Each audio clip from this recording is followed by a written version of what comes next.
God. Kakasabi ko lang neto kagabi, oh my God. So, let's wait for the viewers. Hi, Lovey.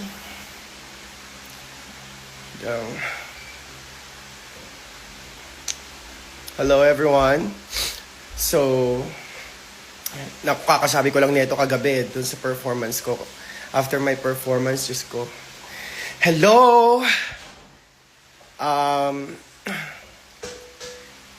Kakatapos ko lang kumain and medyo kakagising ko lang din, no? Nagising ako ng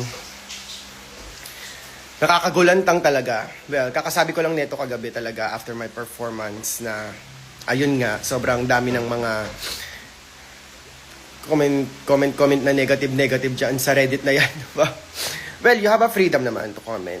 Well, nag-live po ako para sabihin sa inyo na first thing first, I was hired to do a Java G number sa Drag in the South. Eva asked me na mag-Java G sa event na yon, that specific event. And, yeah, bago pa ilabas yung posters, bago pa sila maglabas ng marketing, napag-usapan na po namin, malinaw po sa kontrata naming dalawa, malinaw po sa kontrata namin na mag-Java G ako doon sa event na yon. So, yung marketing or yung sa posters po, wala po akong control doon, no? Sila po ang tanongin nyo about that. Malinaw naman po sa amin na ang napag-usapan namin is J-Bot G talaga ako.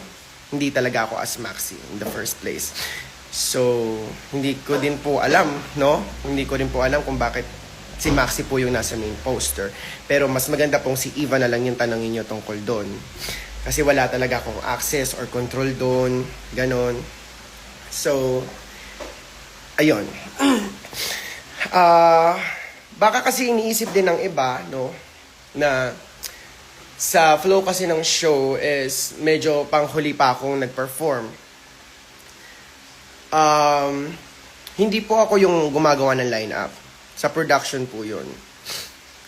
Sila po yung gumagawa ng kung sinong mauuna sa first set, kung sino yung mga magpo-perform. Alam niyo, yung mga ganung bagay, sila po yun. Labas po ako doon. Wala rin po akong control doon sa mga yon. So, para po sa mga nagsasabi na tinatamad ako mag-drag, no? Hindi po yun totoo. Wag niyo pong dinidiscredit yung pag-work ko as a performer. Kasi, katulad nung sa Adonis, may mga events na na-hire ako as J-Bot G and Maxi. So, minsan, nagbubura pa ako ng makeup, minsan nagme-makeup pa ako para mag-Maxi, katulad dun sa Adonis na natatandaan ko yon sa Vice Comedy, meron kaming Brixiana. Nag-ask siyang Adonis na mag-J-Bot G ako and mag-Maxi. No? So, nag-Maxi muna ako and then nag-J-Bot ako. And then meron pa akong event na Maxi. So, nag-makeup ulit ako as Maxi. So, wag niyo pong dinidiscredit yung pagtatrabaho ko as a drag queen. Kasi, I'm just doing my best for me as an artist, no? Mas mahirap po talaga sa akin mag-J-Bot G, to be fair. Si Maxi, matagal na po siyang performer. As in, decades na. Ako, baby pa lang si J-Bot G na magpa-perform now. So, mas mahirap sa akin na mag-J-Bot G. Kasi, nag-hire pa ako ng stylist, nag-hire pa ako ng mag-aayos ng buhok ko. Mas madaming asikaso as J-Bot G compare kay Maxi. Kasi si Maxi, ako lang naman yung gumagawa. So, mas marami akong ginagastos kay J-Bot G. Huwag niyo po sanang i-discredit yung mga ganung bagay dahil gusto niyo lang mag-comment ng masama at may nakita kayo mga may mga hate. Mga bakla, my God, magbago na kayo. I mean, nakakapera ba kayo dyan sa mga ginaganyan-ganyan nyo? Kasi kung hindi kayo nakakapera, nakakahiya kayo. As in, nakakaawa kayo. Kayo ang toxic sa community. Hindi ko rin alam kung bakit ganun yung nangyayari ngayon. Every event, no? Meron tayong mga katoksikan na ginagawa. Nagpapaingay ba tayo? Meron ba tayong gustong gawin sa buhay, no? May mga homophobic ba na nakapasok na rin dito, no? So, akala nyo pinopromote ko lang yung kanta ko doon sa Drag in the Sound. No. Pinopromote ko po yung kanta ko kahit naka-maxi ako.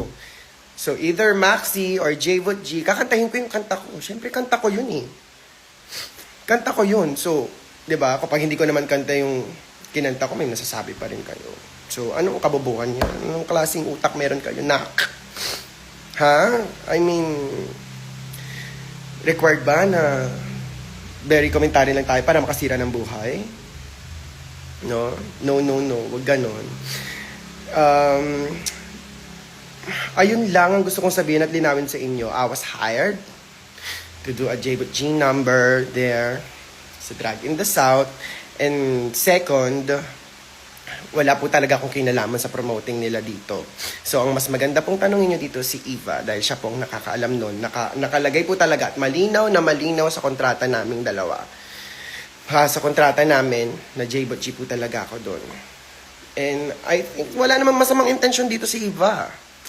Walang masamang intention ng Playhouse and Drag in the South. I mean, gusto lang siguro nilang may bago or something na paandar. Siyempre, 'di ba? Sa producer, iisipin mo yung, 'di ba? Yung ikakaganda ng show. Well. Ano yung gusto nyo ba doon? Mag-doble cara ako? Okay lang naman sa akin. Basta bayaran nyo both. And alam niyo yun, may mga taong and doon sa event, may mga fans talaga na medyo hindi rin talaga na nakokontrol ang mga self, no? Talagang kahit sino makita nila, syempre ako kahit ako sa fan, magpapapicture talaga ako. But rules is rules. Pag bawal po magpa-picture, hindi po kami magpapa-picture. Sumusunod lang po kami sa rules ng production. Syempre nga naman, dami-daming may nagpo-perform tapos pagkakaguluhan yung isang artist, 'di ba? So, ayun rules na rin ng production talaga. Meron naman pong meet and greet. Yun lamang po, kaya po ako nakapag-live, no? Ay may event po ako mamaya, as J-Bot G po ako doon. No? Bukas po, meron po akong event sa New Moon. Magla-live po ako. Launching po ng aking brand endorsement. Naka-maxi po ako doon. Para malinaw po sa inyong lahat.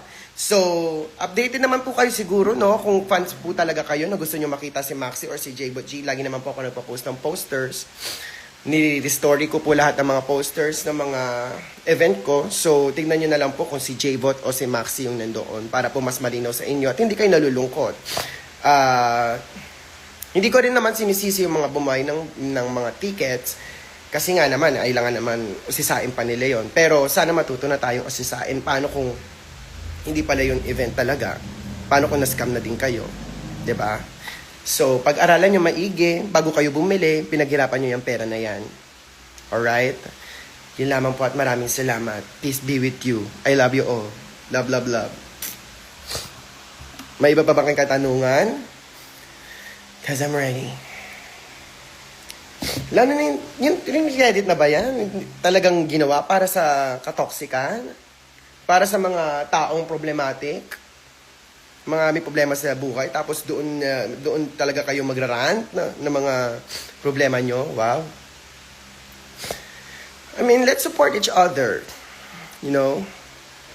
Huwag tayo maghilaan pababa. Kakasabi ko lang talaga kagabi noon. Talagang sinabi ko talaga after performance ko na huwag tayo maghilaan pababa. Kasi ang liit-liit ng industriya natin at nagpapakilala pa lang tayo sa mga tao until now. Lalo na sa mga diretsyo, no? Pinupasok na natin yun. Marami na tayo na-introduce. Marami nang nakakakilala sa atin, mga drag. Marami nang nakakilala ng drag. Kasi unti-unti na natin na napapakilala yung industry natin sa kanila. Ganyan bang gusto natin pakita? Ganyan tayo ka-toxic. Sip kayo. Tagal natin tong pinagtrabahuan, no? Matagal natin tong madami tayong pinuksa, madami tayong pinaglaban para maging ganito yung industriya natin ngayon. So, wag tayong magsiraan, no? Kung may masasabi kayo, Eh, sana yung totoo naman, hindi naman yung okay ng ina, puro hatred yung mga nangyayari doon. Parang may ma-comment na lang kayo, pero may mamasiraan na naman kayo na production, may masiraan na naman kayo ng artist. So ano, ako bunit nyo today. Carry ko lang. Ako wala akong ginagawang masama. Marangal ako nagtatrabaho. Alright? God.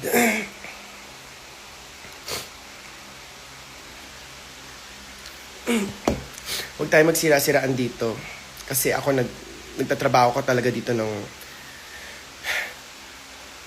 marangal. At huwag niyong tapakan yung pagkatao ko. Tanungin niyo muna yung sarili niyo kung meron kayo naambag sa community natin.